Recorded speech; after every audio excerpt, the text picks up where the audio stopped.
First ర్యాంకులు రావాలి, అందరికీ కాంపిటీషన్ ఫేస్ చేయాలి అనే ఒక ఉబలాటం తప్పితే స్టూడెంట్ మీద ఎంత ప్రెజర్ ఇవ్వాలి, వాళ్ళకి ఏ విధంగా అర్థమయ్యేలాగా మీరు క్లాసులు చెప్పాలనేది ఆలోచించాలి తప్ప మీ ర్యాంకుల పొజిషన్స్ స్టూడెంట్స్ మీద పెట్టి వాళ్ళ ప్రాణాలు తీయొద్దని నేను గత కొన్ని సంవత్సరాలుగా చెప్తున్నాను.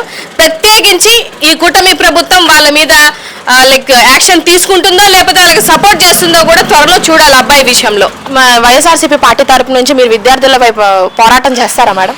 100% చేస్తామండి. చేయకుండా ఏంటి, గత కొన్ని సంవత్సరాలుగా చేసాము, ఇప్పుడు చేసాము, ఎప్పుడు చేస్తాము.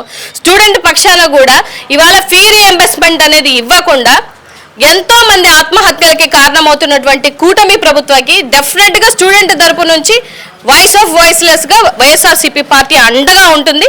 రాబో నెలలో కూడా దానికి సంబంధించినటువంటి ఒక ర్యాలీ కూడా చేయబోతున్నాం.